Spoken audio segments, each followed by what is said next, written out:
भाई आपण मैंने कौन एमती दही बैगण बन खावा चाहते जब हाँ भिड को लास्ट जाए देखो आम बन बहुत टेस्ट तो दही बैगण बनाऊँ ठीक अच्छे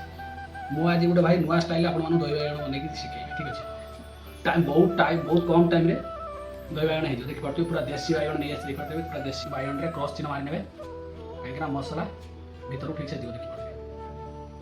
देखिए मुझे सब बैगण काटी नहीं आम सोरिष तेल ऐड करवा लंका धनिया पाउडर जीरा पाउडर हल्दी पाउडर आम ऐड करवा लुण स्वाद अनुसार आम लुण किसी ऐड कर भलसे गुड़े गोटे पर गोटे मसला लगे नेबी आपने देखिपे मुझे सब बैगण में मसला लगे नहीं आप देखिए भलसे देखी दूसरी चलतु एक भलसे भाजी नवा आम ए तेल ऐड करवा तेल आम गरम है गोटे गोटे करके बैगण सब देदेवा मु गोटे गोटे करके बैगण मुझे बैगण को सीझापी आम गोटे थाली में ढाकी ना बैगण भाजवा समय भितर मुझे दही की गोटे गिना को बाहर करनेबी आउ से किसी मो स्वाद अनुसार लुण ऐड कर आम भलसे घाटा देखो भाई बहुत इजी आइटम भाई बहुत कम टाइम भाई ये आइटम टी बन खाई ठीक है जेहेतु आम बैगण हो आसला गोटे पर गोटे बाहर करना गोटे पर गोटे कर सब बाहर कर आउ भाई पाली दही बैगण रेडी कर पाली ठीक है भिडियो को कहीं भी स्किप करेंगे भाई कहीं भी स्किप करेंगे मुझे छुंक देवी छुंक देवाई कौन कौन नौ आप देख देखिपे भाजी सब भलसे बाहर कर छुंक देवाई कौन कौन नहीं देखिए भाई जीरा भुसुंगा पतर पियाज आउ सुखा लंका भाई भिडियो को लास्ट जाए देखिए ठीक अच्छे देखिपे सोरिष सब ऐड कर जीरा गोटा लंका किसी पियाज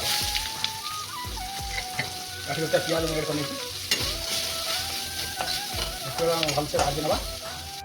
पियाज लंका जीरा सोरिष सब देदें आम भुसुंगा पत्र को ऐड करवा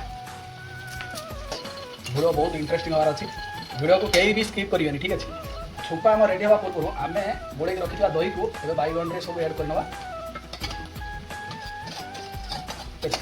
आपण भाई किसी भूल रेसिपी आपको सजेसन करूँ ठीक है मैंने देखिपे आम मसला रेडी आसला देखो जेहेतु आमर मसला हो आसला आम ए छुंक दबा ठीक है छुंक दे छुंक मारी मसला को सब ए दही दही दिए मुझे सब ऐड कर देखिपे भाई केते सिंपल भाई 5 मिनट 10 मिनट दही बैगण रेडी करते दही बैगण देखो देखिपे भाई आप दही बैगण केमी निश्चय कमेंट आपने फाइनाल देखिपे आम दही बैगण ठीक अच्छे 10 मिनट भितर ये आइटम बन खाईपर दही बैगण देखिपे आम भात दही बैगण खाई कौन ठीक अच्छे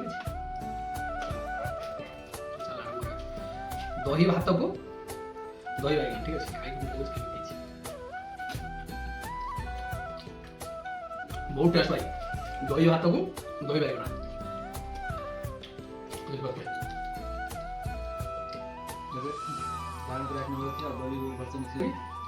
खाई नौ वीडियो बहुत लंग हो जानी वीडियो बहुत लंग है आपने देखिए स्किप कर पड़े ठीक अच्छे अब डेट न करके वीडियो को एड कर पुणी आउ गोटे वीडियो आप सहित देखा आउ गोटे नुआ रेसिपी सहित ओके बाय।